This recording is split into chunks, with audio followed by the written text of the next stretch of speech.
Ben, coach, ce qu'on veut savoir, c'est qu'est-ce que d'après vous s'est passé dans la tête de vos joueurs, comment vous expliquez le manque de réalisme, les petites erreurs défensives? Vous savez, dans le foot, il suffit pas de mettre un pied sur le terrain pour se dire que ça va venir et que ça va le faire. En fait, ça n'existe pas. Dans le monde professionnel, ça n'existe pas. Dans le foot, on ne pense pas et on ne croit pas.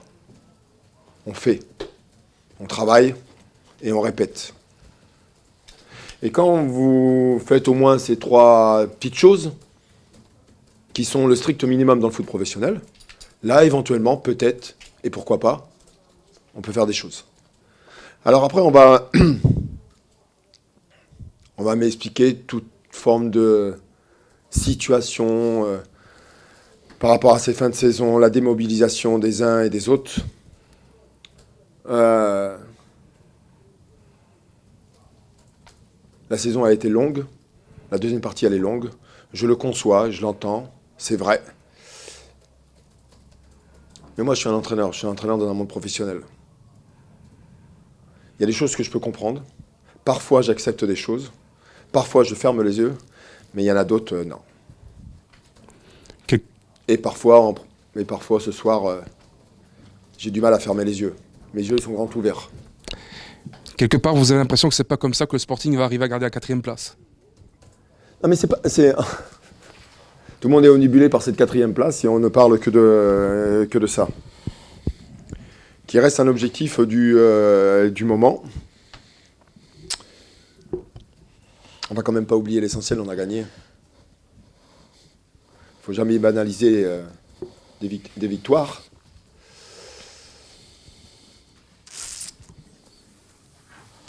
Mais bon, si on veut chercher cette 4e place, il faudra peut-être et sûrement faire autre chose ou autrement. C'est peut-être pas autre chose, c'est autrement. Coach, Le bon mot. on vous a senti souvent agacé sur ces actions loupées. Il y a eu pas mal de loupés offensivement ce soir et peut-être un manque d'efficacité pour se replacer, un petit manque de comportement. Vous vous doutez bien que c'est pas moi devant vous qui vais vous expliquer et vous dire le niveau d'agacement qui est le mien aujourd'hui sur plein de petites choses. Voilà, bon, ça suffira. Alors, qu'est-ce qu'il y a? Il manque il y a une certaine dispersion dans l'état d'esprit. Il n'y a pas une application de consignes. Qu'est-ce qu'il faut retenir ce soir? Parce qu'on vous a senti vraiment, on vous voyait d'en haut, très agacé sur certaines actions. En fait, quand vous arrivez dans une situation de fin de saison, la tactique et tout le blabla du foot, en fait, on s'en fout. Vous jouez contre une équipe qui va descendre, qui joue totalement libérée. Nous, en quoi on ne devrait pas être libérés? En quoi? En fait, il faut qu'on m'explique ça. Et il va falloir qu'on me réponde. Et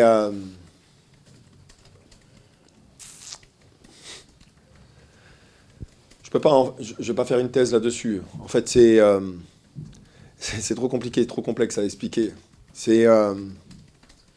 Vous faites l'addition de plein de choses. Vous savez, nous les entraîneurs, on a une forme d'exigence et de perfectionnisme qui fait partie de notre métier. Et en fait, quand on n'a pas ce minimum, bon, en fait, c'est mon état à moi. Je prends les choses comme ça. Bah, ouais, ça me rend fou. Ça me rend nerveux, ouais. Nerveux. En fait, je suis très attaché à certaines petites choses. Mais c'est simplement des choses de la vie. C'est pas que dans le football. Sur un autre sujet, vous avez entraîné à Niort. Voir ce club descendre simplement en national, qu'est-ce que ça vous évoque?